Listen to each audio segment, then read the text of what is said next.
Imagina un mundo en el que todos son felices, porque no hay alternativa, donde la tristeza es tan ilegal como fumar en un avión, y la soledad tan impensable como dejar el celular en casa. No hay guerras, no hay hambre, no hay pobreza, pero tampoco hay arte, ni literatura, ni rebeldía. ¿El paraíso? Bueno, es más bien como una especie de resort todo incluido, con pulserita de acceso a sonrisas obligatorias y consumo ilimitado.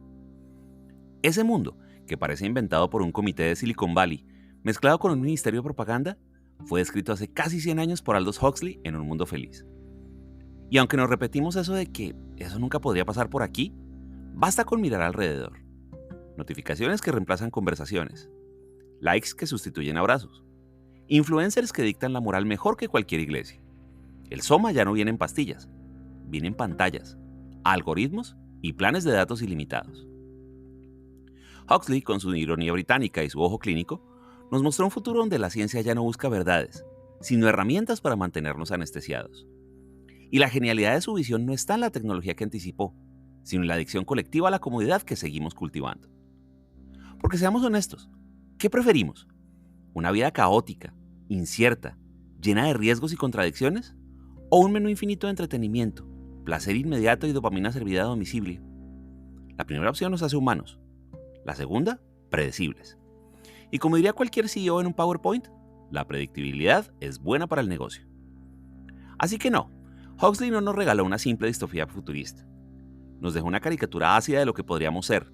Y spoiler alert, ya hemos avanzado bastante en la lista de cotejo. Aldous Leonard Huxley nació en 1894 en Surrey, en Inglaterra. Y no fue un niño cualquiera. Era el producto de una familia que parecía más un laboratorio de genios en serie que un hogar tradicional. Su padre, Leonard Huxley, era escritor y editor. Su abuelo era nada menos que Thomas Henry Huxley, conocido como el Bulldog de Darwin porque defendía la teoría de la evolución con la misma pasión con la que hoy algunos defienden las criptomonedas. Su medio hermano, Andrew Huxley, llegaría a ganar un premio Nobel en fisiología. Y nosotros nos preocupamos porque nuestro apellido no aparece ni en la Wikipedia. Pero la vida de Aldous no fue precisamente un camino pavimentado hacia la gloria. En la adolescencia sufrió una enfermedad ocular, queratitis punctata, que lo dejó prácticamente ciego durante un tiempo. Imagínate un joven que quería estudiar biología, como toda su familia, pero de repente la vida le dice, no, mejor dedícate a mirar hacia adentro. La ironía es que esa ceguera momentánea lo empujó a desarrollar una visión mucho más aguda que la de los sanos, la de ver la sociedad como un experimento grotesco. Estudié en Eton, rodeado de privilegios, y luego en Oxford, porque claro, con ese apellido y con esos contactos no iba a acabar en una universidad de segunda. Se graduó en literatura inglesa, porque los microscopios no estaban hechos para sus ojos, pero las palabras sí. Y así, casi por accidente, el joven Aldous se encaminó a convertirse en escritor.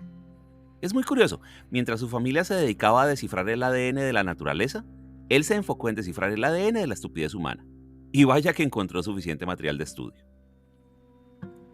Después de Oxford, Huxley no se lanzó de cabeza a escribir la obra maestra de la distopía. No, como todo escritor británico con pretensiones, comenzó con la sátira. Porque qué mejor pasatiempo que burlarse de la sociedad eduardiana, esa mezcla de hipocresía moral y fiestas decadentes. Su primera novela importante, Chrome Yellow, fue básicamente un reality show literario. Un grupo de intelectuales y aristócratas encerrados en una mansión, diciendo cosas ingeniosas y ridículas a partes iguales. Si hoy existiera Chrome Yellow, probablemente sería una miniserie en Netflix, con personajes tomando té, hablando de arte y sexo reprimido, y un narrador que se ríe de todos ellos. Lo curioso es que Huxley nunca se conformó con retratar a su clase social como un zoológico de excentricidades. En sus siguientes obras, como Antique Hay y Point Counterpoint, fue afinando el sarcasmo hasta convertirlo en un bisturí. Diseccionó el vacío existencial de los años 20, la obsesión por el progreso y la sensación de que la modernidad lo arreglaría todo. Spoiler, no lo arregló. Sus primeras novelas fueron un catálogo de ironías disfrazadas de literatura seria. Y aunque hoy no tienen el mismo brillo que Un Mundo Feliz, sí sirvieron como entrenamiento.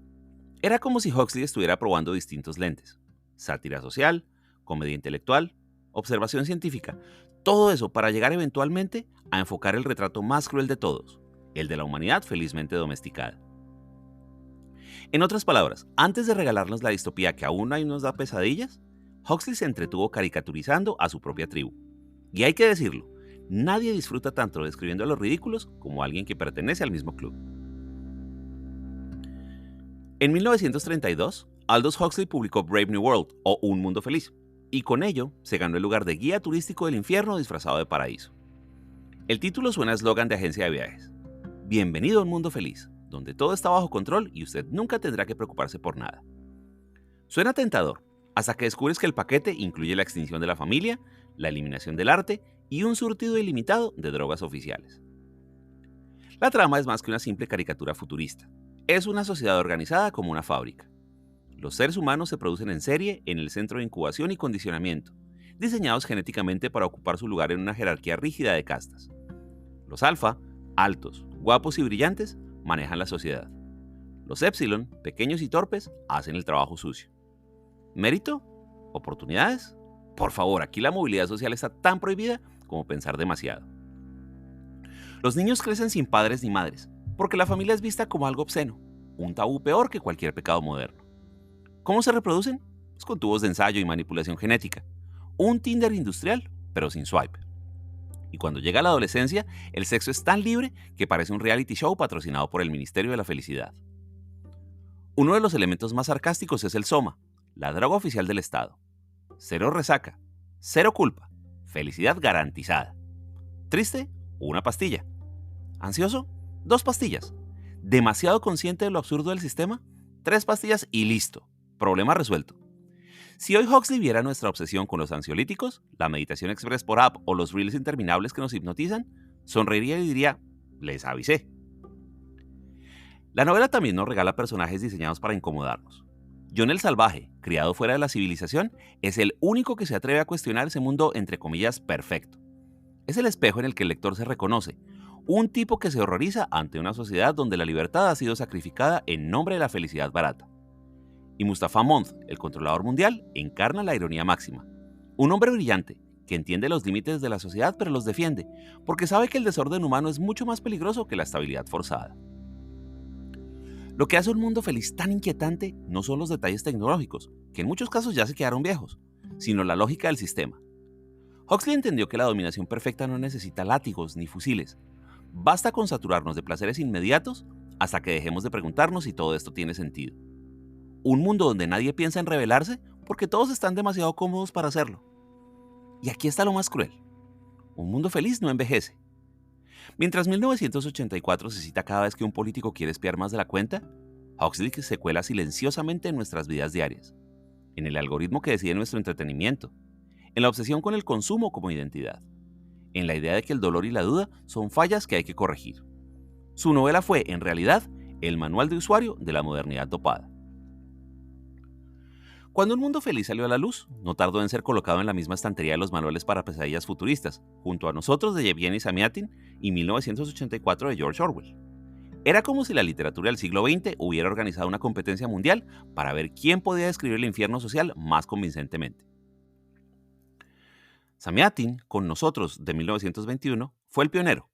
Imaginó una ciudad de cristal donde todo es visible, donde el Estado controla hasta tus sueños y la privacidad es tan absurda como hoy lo sería vivir sin Wi-Fi. Orwell, en 1984, escrito en 1949, subió a la apuesta con El Gran Hermano, un régimen donde cada palabra, cada gesto, cada pensamiento es vigilado por el ojo del poder. Y Huxley, desde su sarcasmo británico, parece decir, chicos, relájense, no hace falta tanto esfuerzo represivo. Con suficiente entretenimiento, consumo y drogas legales, la gente se entregará sola. Ni cámaras, ni látigos. Un poco de Soma y Netflix y asunto arreglado.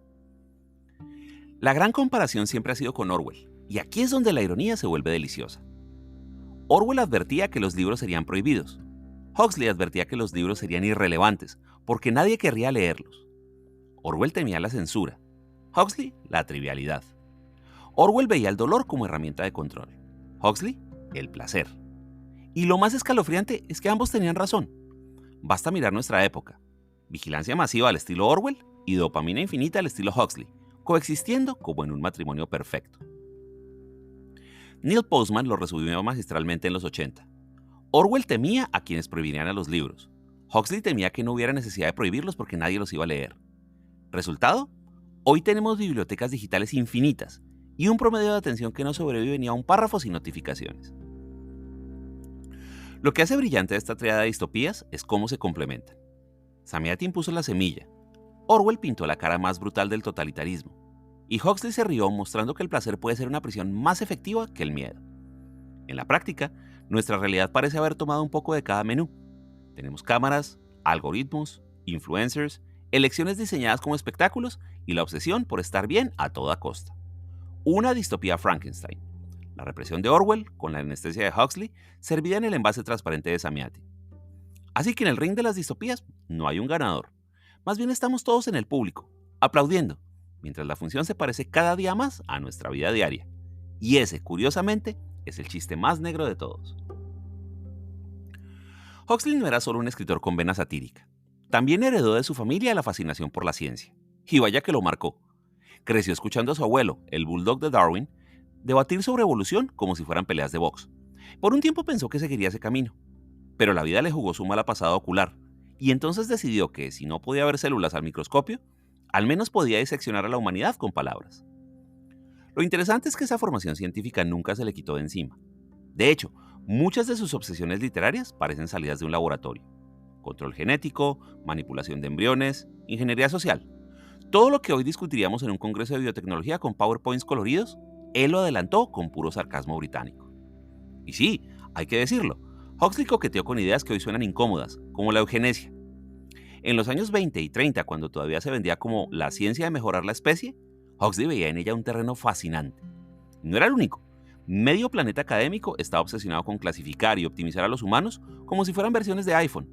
Claro, después del nazismo, esa moda perdió popularidad por razones bastante obvias. Pero lo brillante de Huxley es que supo darle la vuelta.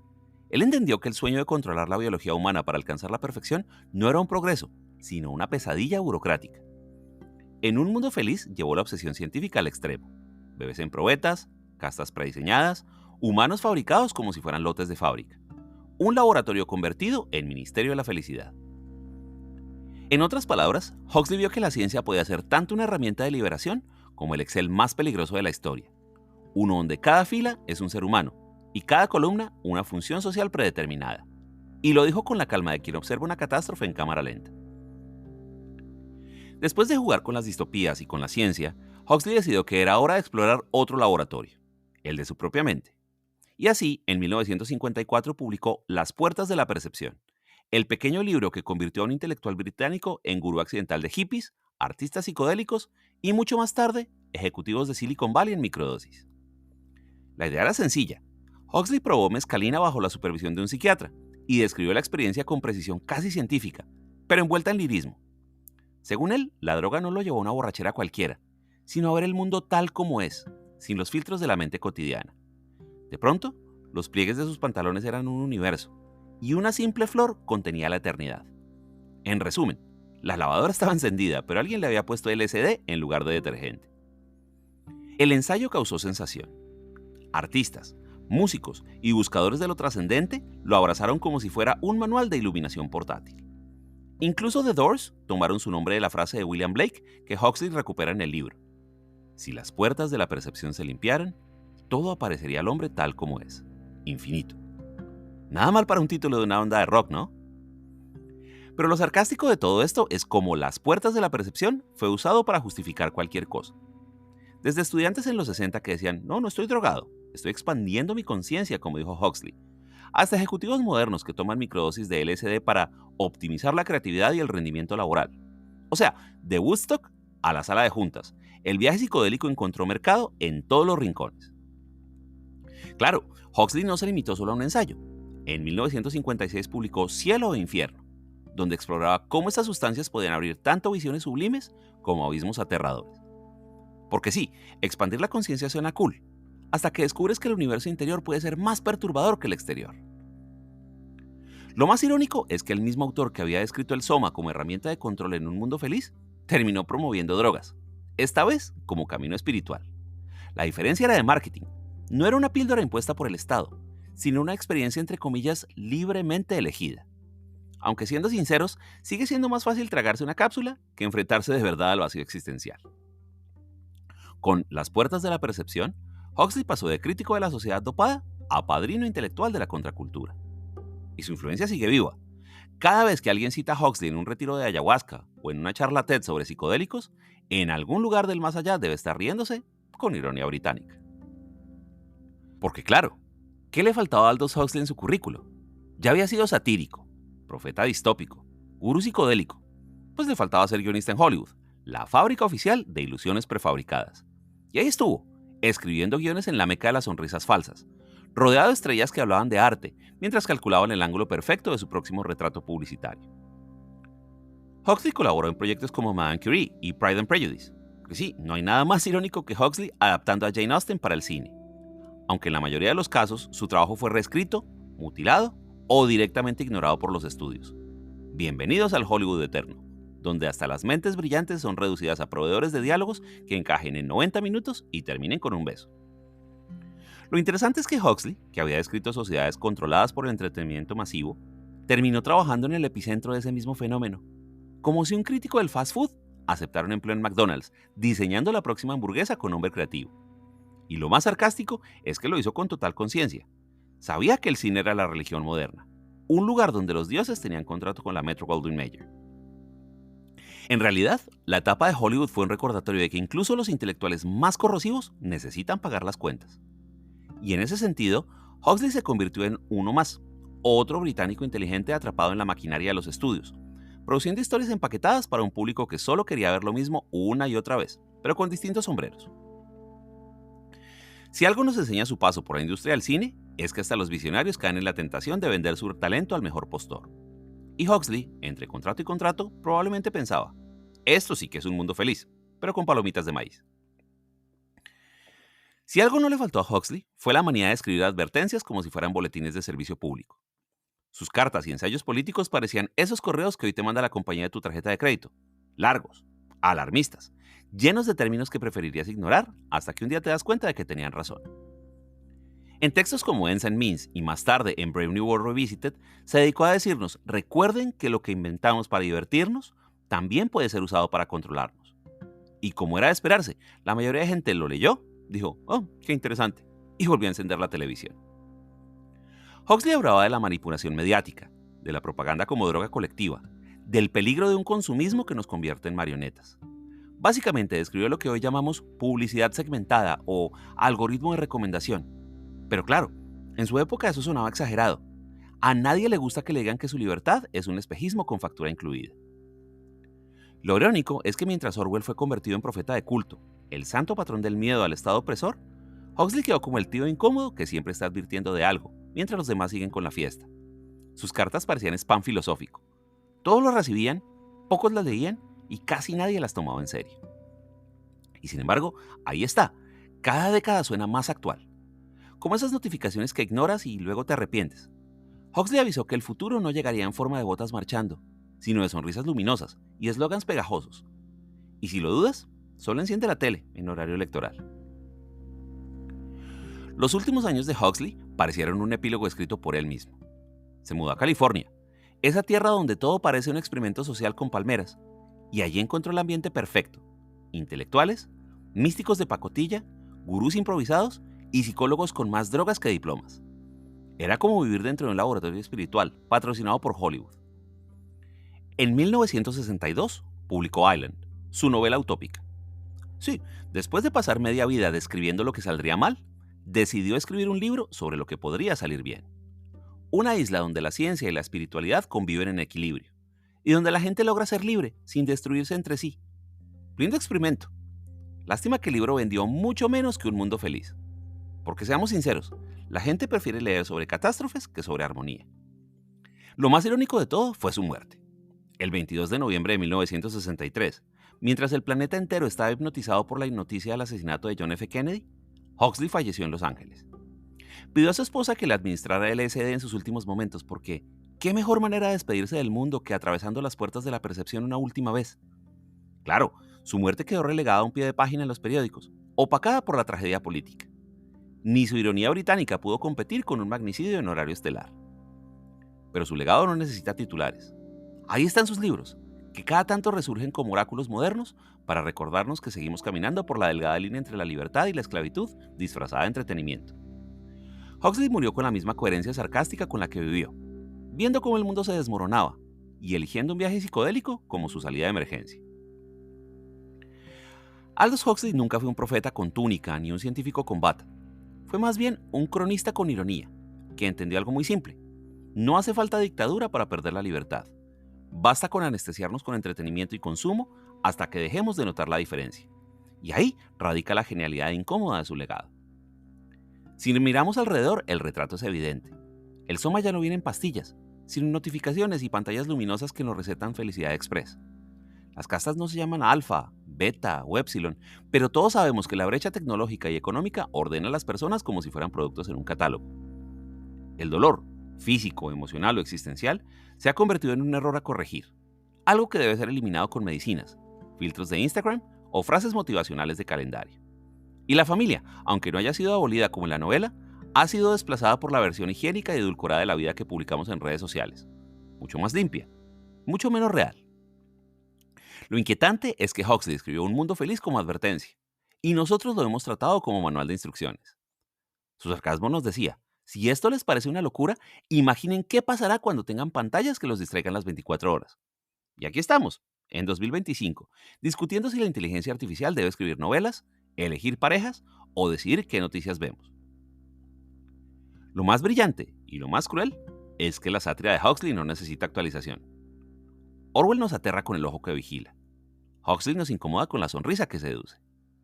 Orwell gritaba, ¡cuidado con el látigo!, mientras Huxley murmuraba, ¿seguro que quiere soltar la copa de vino, el Netflix y la dopamina? Y a juzgar por nuestro comportamiento colectivo, la voz de Huxley es la que seguimos obedeciendo. Así que si algún día alguien te dice, vivimos en el mejor de los mundos posibles, sonríe y pregúntale, ¿ese mundo feliz incluye también tu dosis diaria de Soma? ¿O simplemente una buena conexión de Wi-Fi? Porque casi 100 años después, la ironía de Huxley sigue intacta. Lo más fácil del mundo no es esclavizar al ser humano, sino convencerlo de que su esclavitud es felicidad. Gracias.